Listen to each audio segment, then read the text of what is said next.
The 100 Years Croatian Ottoman War, a prolonged period of conflict between the Kingdom of Croatia and the Ottoman Empire, which spanned between the late 15th century to the late 17th century. This series of battles and skirmishes was part of a larger struggle between Christian Europe and the expanding Muslim Ottoman Empire, a conflict that began as the Ottomans advanced into Croatian territory, aiming to push further into Central Europe. Over the course of the years, the Croatian defense, supported intermittently by their Habsburg allies, featured notable engagements and sieges, such as the Siege of Sigetvar in 1566. The war demonstrated the resilience and bravery of the Croatian forces, and left a lasting impact, deeply influencing Croatian national identity and heritage. Hello and welcome to the channel. Is it your first time here? If it is, welcome. And if you're coming back, good to see you again. As always, if you like what I do and want to support the channel, Patreon link is in the description.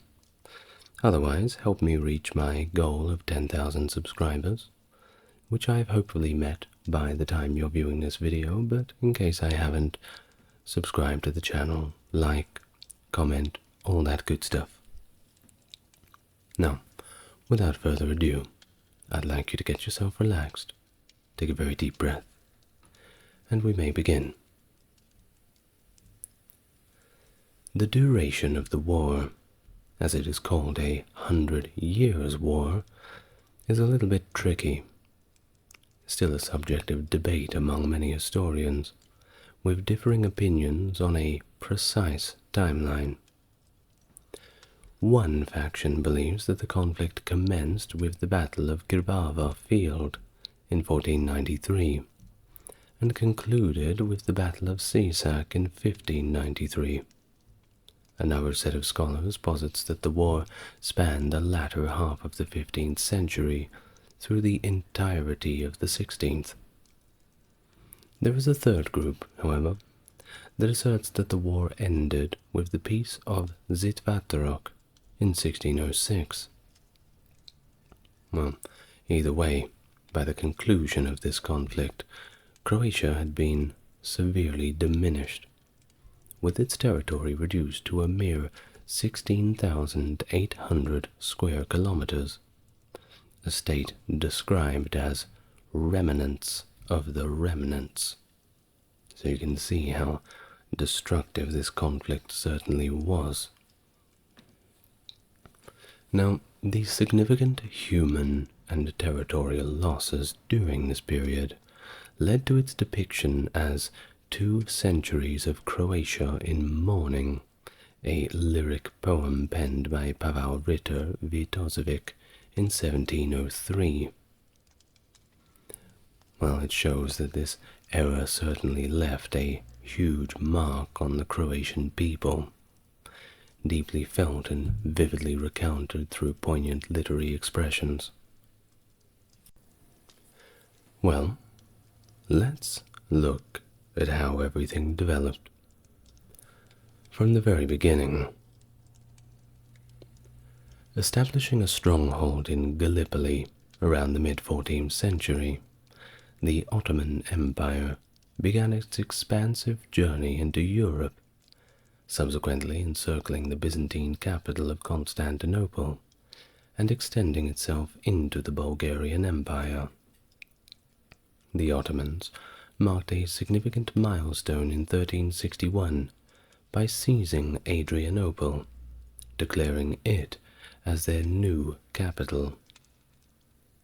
The latter part of the 14th century saw the Ottomans overpower Moravian Serbia after the pivotal Battle of Kosovo in 1389, and by 1396 they had completely subdued Bulgaria.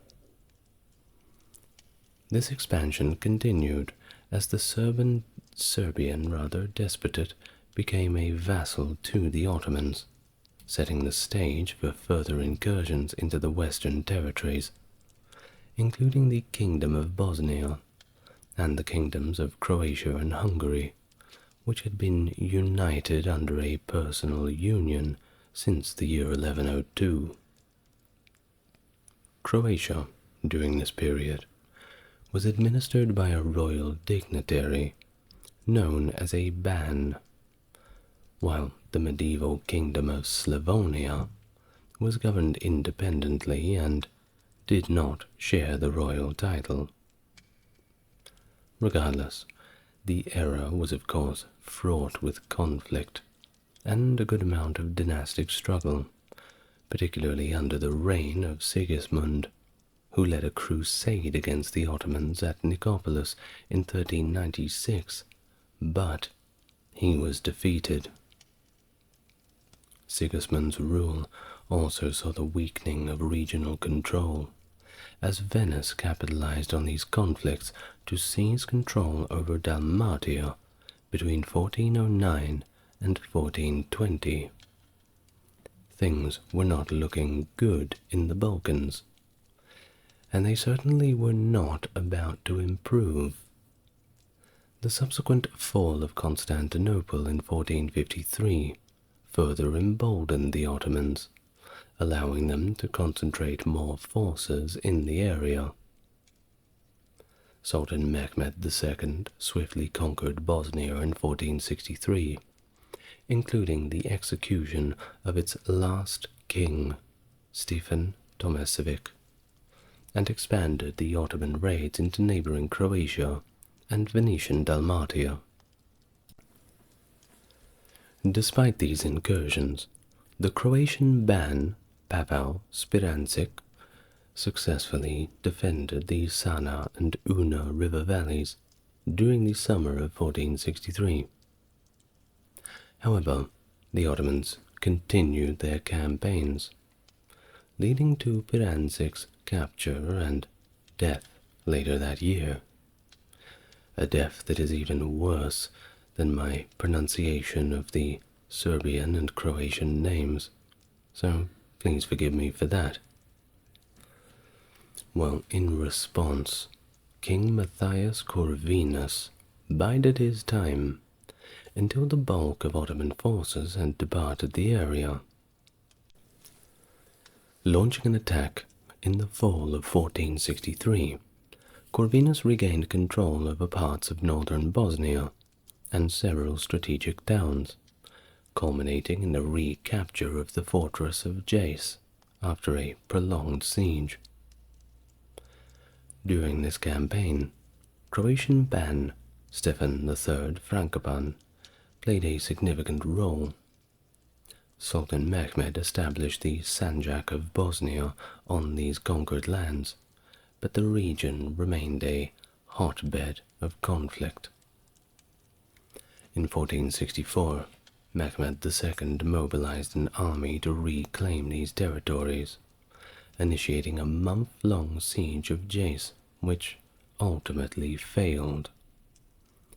This setback prompted Corvinus to press further into northeastern Bosnia, capturing Srebrenik and other locations along the Drina River. The Ottoman military frequently employed a strategy known as Little War, or Kleinkrieg, which involved persistent looting and scorched earth tactics by their light cavalry, known as the Akingis in their tongue.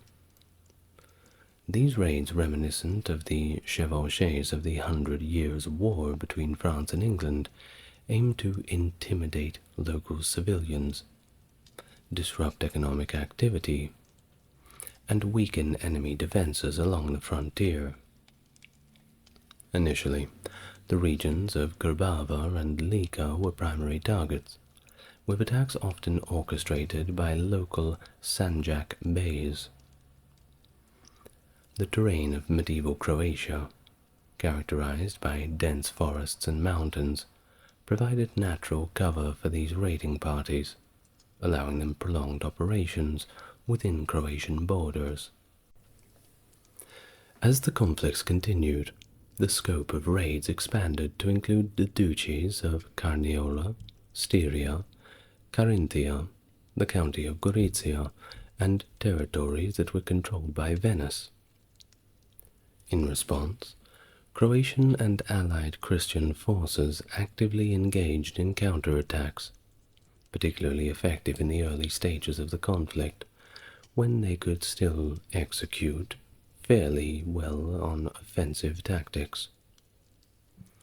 Though the Akinji raiders generally aimed to avoid direct military engagements, confrontations were of course inevitable, sometimes leading to significant clashes like the Battle of Una in 1483. During their retreats, laden with captives and loot intended for the Ottoman slave markets, the Akinjis became more vulnerable to attacks by local forces who had grown a little bit tired of being raided all the time.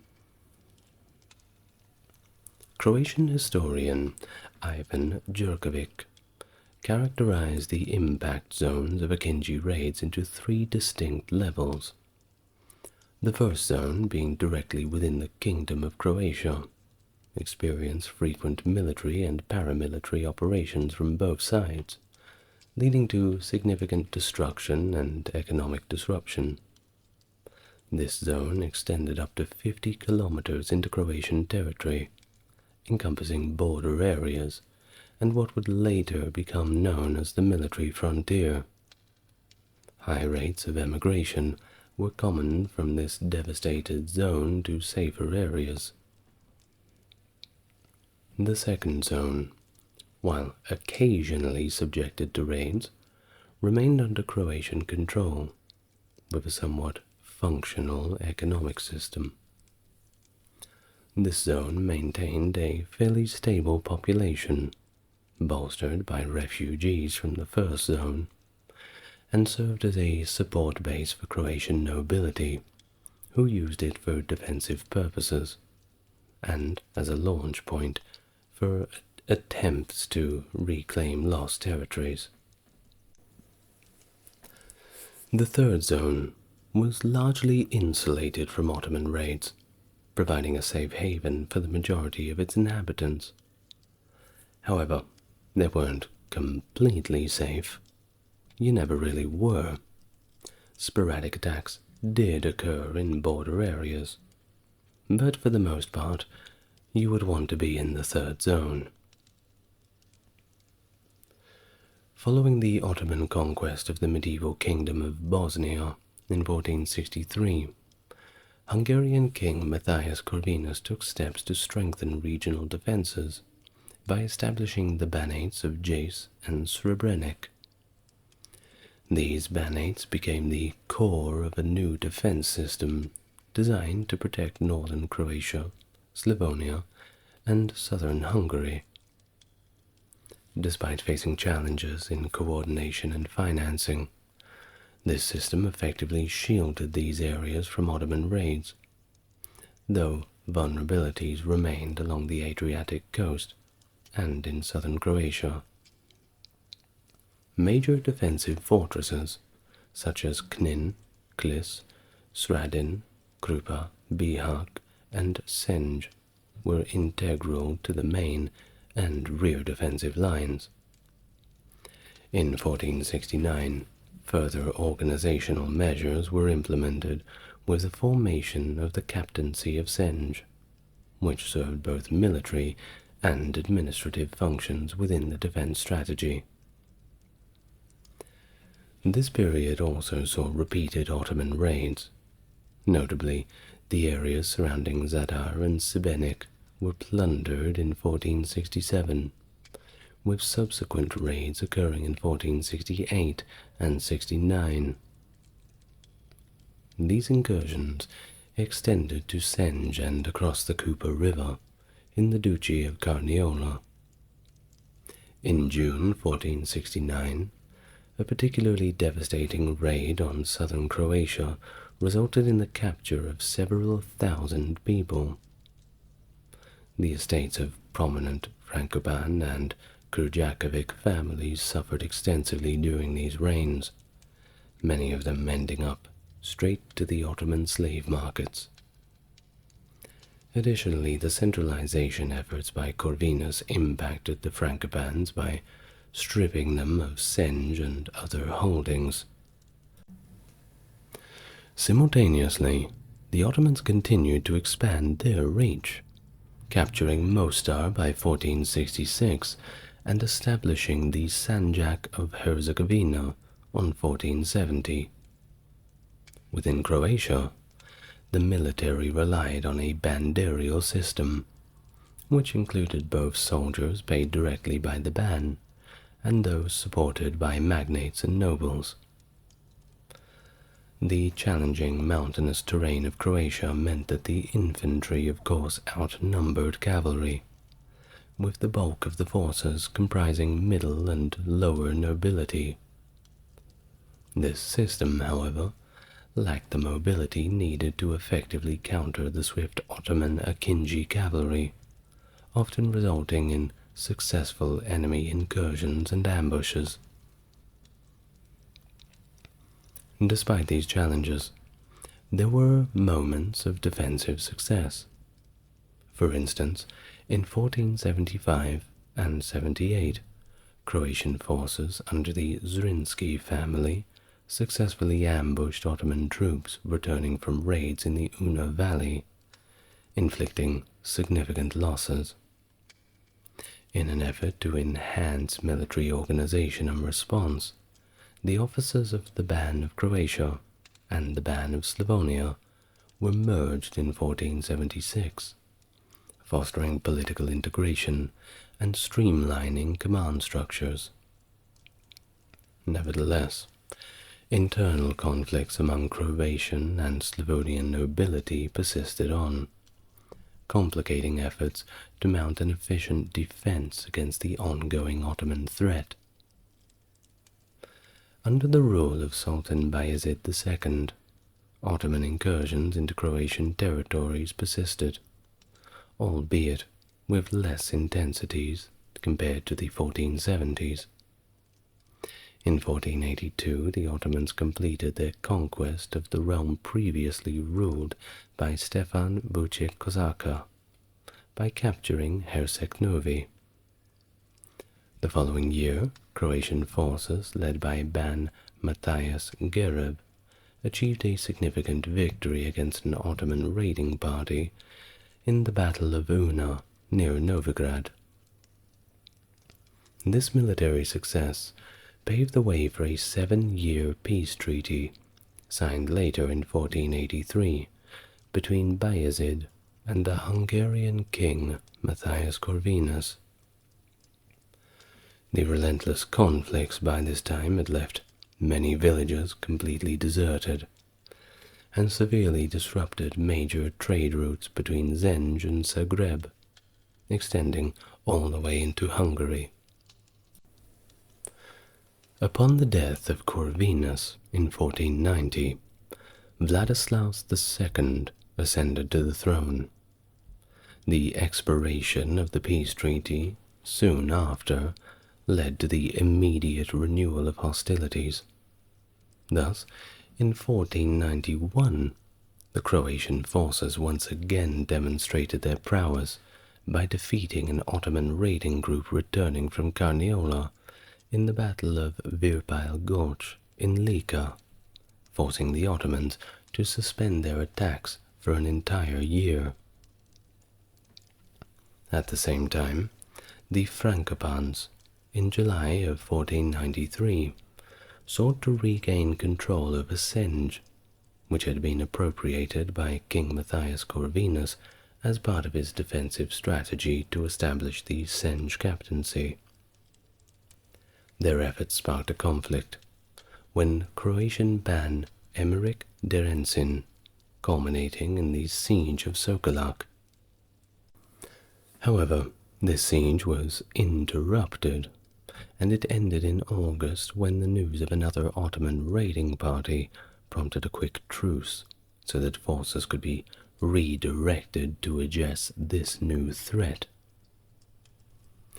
Ban Emeric Derensin, rallying a number of Croatian nobles and their troops, attempted to intercept the Ottomans on their return to Bosnia. Despite recommendations from Croatian nobles to stage an ambush in the mountains, Derenson opted for an open battle on the field. This decision led to a catastrophic defeat for the Croatian forces at the Battle of Krbava Field on the 9th of September. The Ottoman tactical and strategic superiority in this battle was evident, marking a significant turning point and certainly quite a morale boost to the Ottomans. Although the immediate impact of this defeat was not fully realized at the time, it significantly hastened the decline of the power of the Croatian nobility, particularly affecting the lower and middle ranks. This battle underscored the ongoing challenges faced by the Croatian forces in stemming the Ottoman advances, significantly altering the political and military situation of the region. In 1503, a 7-year peace treaty was brokered between the Hungarian king Vladislav II and Sultan Bayezid of the Ottoman Empire. As part of the treaty, the Ottomans retained control over the strategically vital towns of Kamengrad and Cluj, effectively isolating the Bayonet of Jace from the rest of Croatia. This peace was briefly renewed in 1511, but the ascent of Sultan Selim I to the Ottoman throne in 1512 led to the annulment of all existing treaties. The Banate of Srebrenik fell to the Ottomans later that same year. Amidst all this chaos, Croatian Ban Peter Berislavic valiantly defended Croatian territories. He achieved a significant victory in 1513 at the Battle of Dubica along the Una River and participated in the 1518 defense of Jace. However, his efforts were cut short when he was killed in an Ottoman ambush at the Battle of Plesevica in 1520. Following his death, King Louis II of Hungary displayed a concerning indifference towards Croatia, even reportedly stating that Croatia means nothing to me. His words, not mine. Well, this apathy prompted the Croatian nobility to begin negotiations with the Ottomans about potentially simply becoming their vassal and paying tribute. It wasn't like the Hungarians were going to be coming to their help anytime soon. At least, that's what it seemed like. The situation grew more dire when the Ottoman captured Belgrade in 1521. That's the capital of modern-day Serbia, by the way. In response, King Louis appointed Ivan Karlovic as the new Ban of Croatia. Karlovic, who had previously served as a Venetian condottiero, utilized Venetian funds to defend Croatian territories, which indirectly protected Venetian interests as well. I mean, they were merchants, right? Well, despite his reliance on external support, Karlovic also sought aid from Ferdinand Habsburg, who provided limited military assistance due to resistance from the inner Austrian duchies against deploying their troops permanently outside the Holy Roman Empire. Nevertheless, Ferdinand managed to extend his influence in Croatia. In the May of 1522, the old Croatian capital of Knin, along with Skradin, fell to the Ottomans under the command of Bosnian Sanjak Bey Gazi Huzrev Beg.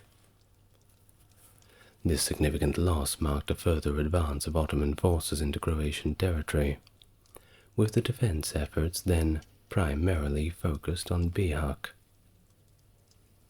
The Habsburg military leader, Nicholas, Count of Salm, later arrived in Croatia to strategize further defenses with Karlovic. However, by 1524, the continuous state of warfare had devastated Karlovic's estates and left him quite empty in the pockets.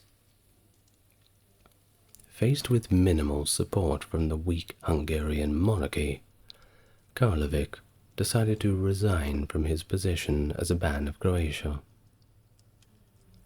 In 1526, the Hungarian army, led by King Louis II, faced a devastating defeat by Ottoman forces under Sultan Suleiman the Magnificent at the Battle of Mohacs. This battle marked the collapse of the Kingdom of Hungary, with King Louis II dying on the battlefield without leaving an heir. Well, the death of Louis and the resulting power vacuum led to a contentious period where Croatia and Hungary both became disputed territories. The contenders for control were Ferdinand I of the House of Habsburg and John Zapolya, the voivode of Transylvania. Amidst this turmoil, most Croatian nobles threw their support behind Ferdinand. On January 1st, 1527, the Croatian parliament convened in Cetingrad, with a unanimously elected Ferdinand as the King of Croatia, in a pivotal decision known as the election of Cetin. While Ferdinand pledged to provide financial and military support to the Croatian nobility who elected him, he soon found himself somewhat unable to fulfill these commitments adequately. A little bit overstretched in the budget, it seems. Well, the Croatian nobility were quite persistent, and urged him to invest in the reconstruction of fortifications along the borders facing the Ottoman Empire, and also to deploy troops to defend these areas. They argued that by securing Croatia, Ferdinand would also be safeguarding the Holy Roman Empire from further Ottoman incursions. Makes sense, doesn't it?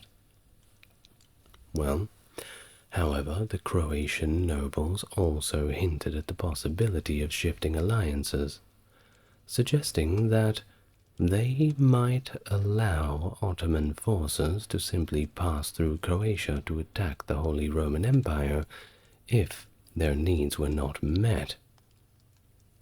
Well, despite these pressing demands, Ferdinand was initially preoccupied with his civil conflict against Zapolya, which constrained his ability to assist Croatia. Only limited help could be offered to the Croatian frontier until his dispute with Zapolya was resolved. During the interregnum and civil war between Ferdinand Habsburg and John Zapolya over the Hungarian crown, the Ottomans decided to capitalize on this instability to expand their control within Croatia. They successfully captured key forts such as Obravac, Udbina, Komik, and effectively dominated the entire Grbava county. This strategic foothold enabled further advances into the neighboring regions of Lika. By April of 1529, Ivan Karlovic, the Ban of Croatia, reported in his correspondences that the Ottoman cavalry had overrun both Grbava and Lika, using these areas as bases for future incursions into both Croatia and Carniola. Thus, the following years saw a series of significant losses for Croatia, as key towns fell to the Ottomans. Jace in 1528, Požega in 1536, Klis in 1537, and both Nadin and Vrana in 1538. These conquests pushed the Croatian-Ottoman border to a new line, stretching roughly from Požega to Bihać, over Velebit, down to Zrmanja and the Cetina rivers.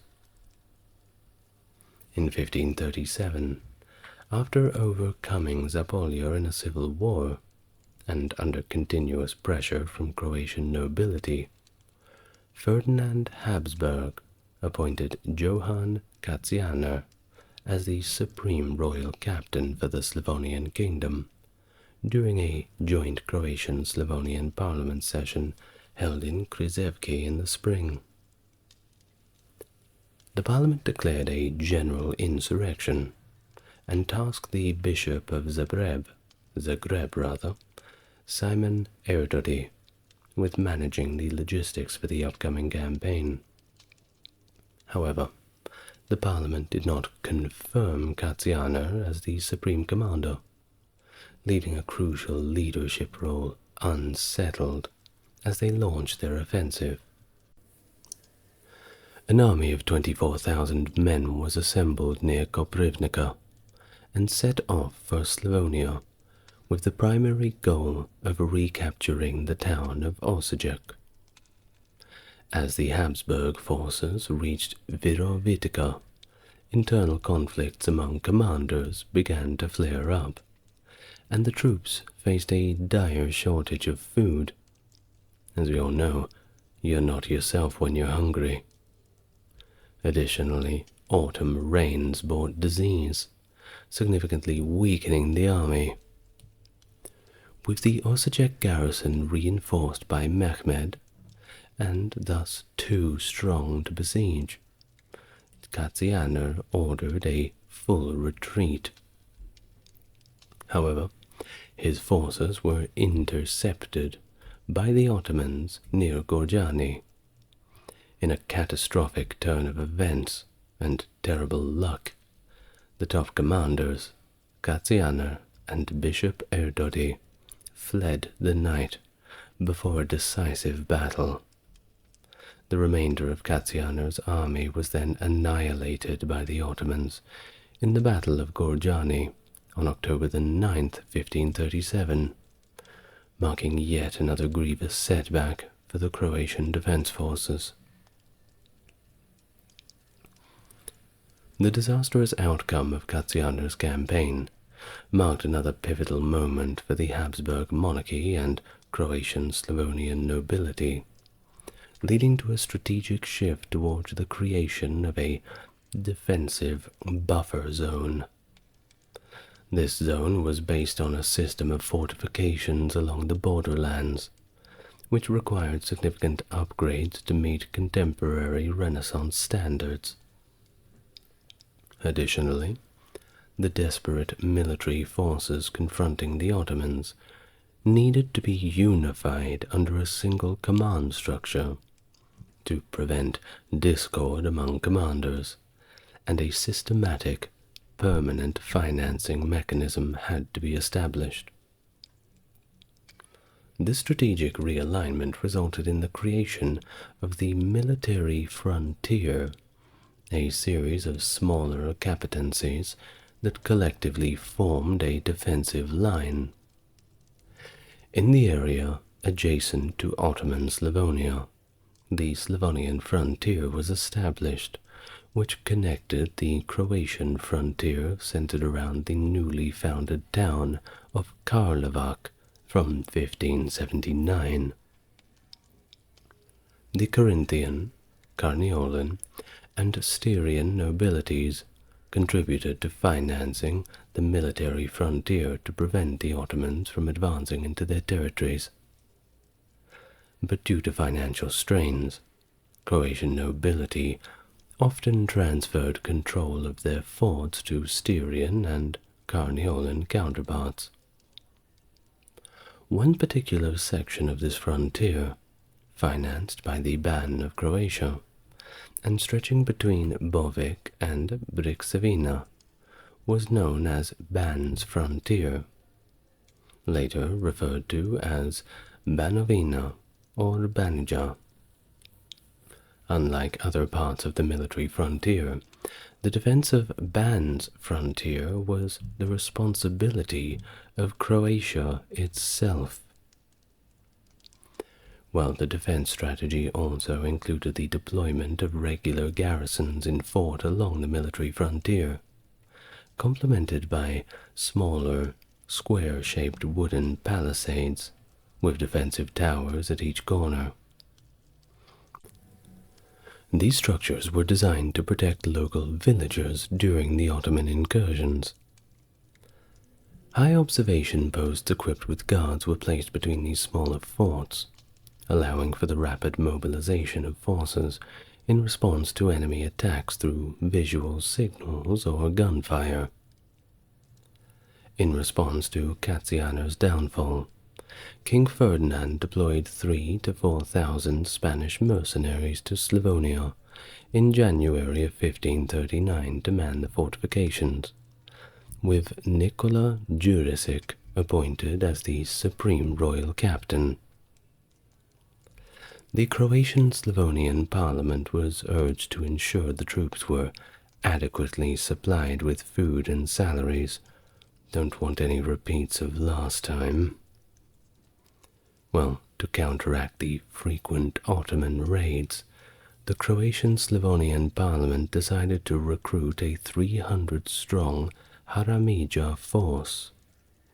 The presence of the Spanish army temporarily halted the Ottoman advances in Slovenia, resulting in no major territorial losses between 1539 and 1540. However, by the end of 1540, the Ottomans had occupied the Croatian territories between Skradin and Karin, diminishing their role as a buffer zone. The situation worsened in 1573 as the Dalmatian hinterland, largely under Venetian control, continued to shrink due to further Ottoman conquests. In 1580, the formation of the Bosnia-Ayelet consolidated various sanjaks, including Bosnian, Herzegovina, Lika, Pakrac, Zvornik, along with Prizren and Vukovar, creating a large administrative province under the control of the Bosnian Pasha that incorporated the conquered Croatian lands. In 1590, the Ottoman Empire signed a peace treaty with the Safavid Persian Empire, setting the stage for a period of relative calm. However, the internal divisions within the Ottoman leadership affected their foreign policy decisions. While Sultan Murad III preferred peace, maintaining an 8-year truce with the Habsburgs signed in 1591, his Grand Vizier, Kocha Sinan Pasha, advocated for continued aggression along the empire's western borders. To this end, Kocha Sinan Pasha encouraged Telil Hasan Pasha, the newly appointed governor of the Bosnian Ayelet, to instigate provocations along the Croatian border to trigger a response that would justify a war in Europe. In the spring of the same year, the Ottomans began military preparations by constructing pontoon bridges over the Sava River near Gradiska and amassing troops in Banja Luka. Intelligence reports to the Croatian Sabor in Zagreb indicated that Hasan Pasha was mobilizing forces from all the sanjaks under his command for an impending attack on a Croatian border fort. In response to this, the Croatian Sabor declared a general insurrection across the country. By the August of 1591, Hasan Pasha's forces, estimated to be between 16,000 and 35,000 strong, crossed the Sava River and advanced towards the fort of Sisak, initiating the First Battle of Sisak. Unable to capture the fort, however, the Ottoman forces retreated to Gradiska on August 11th. Subsequently, the armies of the Slavonian frontier and the Croatian Ban besieged and captured the Moslavina fort, forcing its Ottoman garrison to surrender. In the autumn of that same year, 1591, Hasan Pasha retaliated by dispatching a raiding party of approximately 5,000 horsemen to plunder the Slavonian military frontier.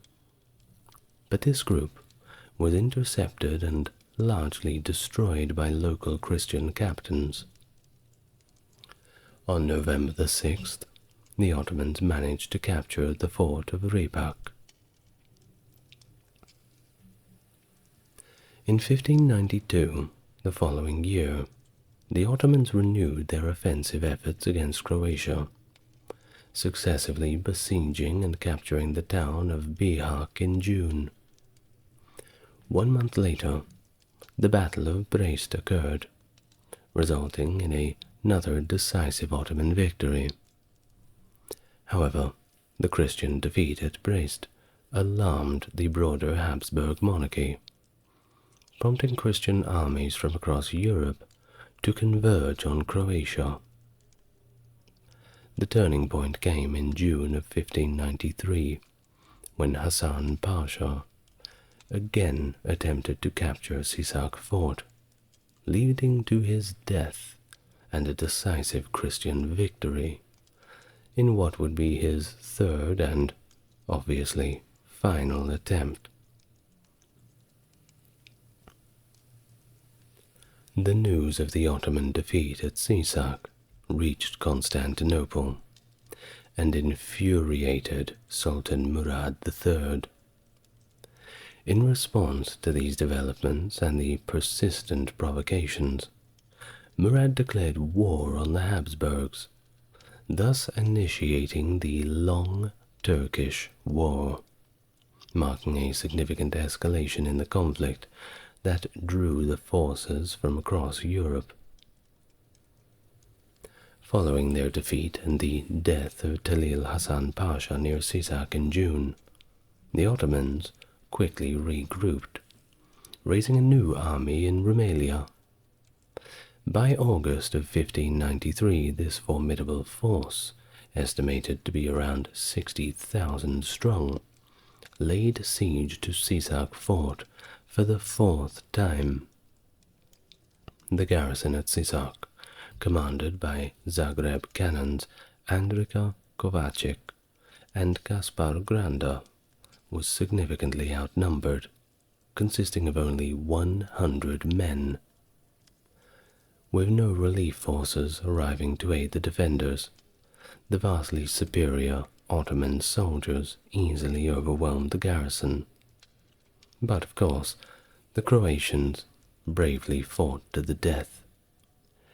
During the final fray, Granda was killed, and Kovacic, along with 20 of his men, were captured. The fall of Sisak sent shockwaves through Croatia, as it represented the last line of defense before Zagreb. However, the Rumelian Ottoman army, having depleted its food supplies, withdrew back to Bosnia and eventually moved towards Hungary. Well, I must say that if they had depleted their food supplies, they were well and truly Hungary already, if you know what I mean. The Long Turkish War, triggered by the Ottoman defeat at Sisak in June, eventually concluded with a relatively favorable peace treaty for the Habsburgs in 1606. According to Croatian historian and Turkologist Nenad Moakanin, the failure of Hasan Pasha's offensive and his death was the real turning point, and it ushered a period of relative stability along the Croatian-Ottoman border during the 17th century. The Ottoman Empire, grappling with internal challenges such as mutinies, inflation, and a crisis in the Timar system, saw a reduction in its offensive capabilities. As a result, The empire shifted its focus from offensive operations to strengthening its defenses along the border with Croatian lands, adopting a more defensive posture. Well, despite suffering major defeats, the Croatian Kingdom persisted under the Habsburg monarchy, maintaining its identity, religion, and its culture. In the territories lost to the Ottomans, some Croats remained, and over the following centuries, many converted to Islam under Ottoman rule, contributing to the ethnic and religious diversity embraced by the Porte. Notably, regions like Bihać and Velika Kladuša saw significant levels of Islamization. The devastating defeat of the Croatian forces at the Krbava field in 1493 had profound implications that rippled across Europe. A Czech traveller who was in Zadar at the time, whose name is extremely difficult to say, but I'm going to abbreviate it to Jan Lobkovic, documented the palpable sorrow and misery among the Croats following the battle. This poignant record reflects the deep impact and defeat on the Croatian populace. The repercussions of the battle extended far beyond the immediate region. News of the defeat reached the ears of the English king Henry VII at Windsor, relayed by Pope Alexander VI through a letter.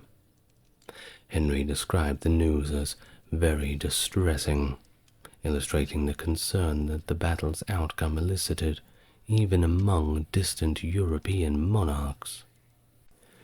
Additionally, the defeat was significant enough to be discussed at the German Imperial Diet, and in the same year a pamphlet detailing the events on the battle was printed in Vienna, underscoring the widespread interest and concern regarding the Ottoman advances into Europe. Pope Leo, recognizing the strategic and symbolic importance of Croatia in the defense of Christian Europe, dubbed Croatia the Bulwark of Christianity in 1519, a title that was a testament to the valiant efforts and the brave sacrifices made by Croatians in stemming the tide of Ottoman expansion. Further emphasizing the European dimension of Croatia's defense against the Ottomans, Croatian nobleman Bernardin Frankopan delivered a series of Latin speeches titled Oratio pro Croatia at the German Imperial Diet of Nuremberg in 1522. In his passionate pleas, Frankopan sought assistance against the Ottomans, whom he referred to as the common enemy of our holy faith, and begged for more support for Western powers. It was just unfortunate that they didn't really get it. Centuries later, the valor displayed during the Third Battle of Sisak in 1593 was recognized and lauded by Pope Clement VIII, who commended both Andreas von Eresburg and Croatian Ban Erdodi for their roles in the battle. In a further gesture of recognition, the Spanish king Philip II honored Erdodi by naming him a Knight of the Order of San Salvador and sending him a golden pearled chain adorned with the coat of arms of the order.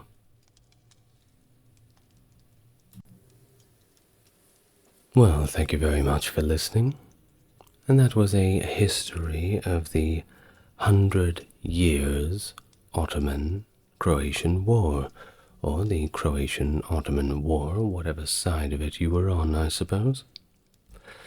Well, I'd like to thank my top-tier patrons, that is Stark Factory, JC, Jeffrey, and Susan. Thank you very much. for supporting the channel if you'd like to do so. You know what to do. Have a look in that description, you'll find it. But until then, thank you very much for listening. It's once again been a pleasure to be with you this evening or morning, afternoon, wherever you are in this great wide world of ours. It seems that 56% of you are in the United States, at least by my last recollection of checking the analytics. So hello to all of you. Or should I say, howdy, partner. Good night, everyone. See you in the next video.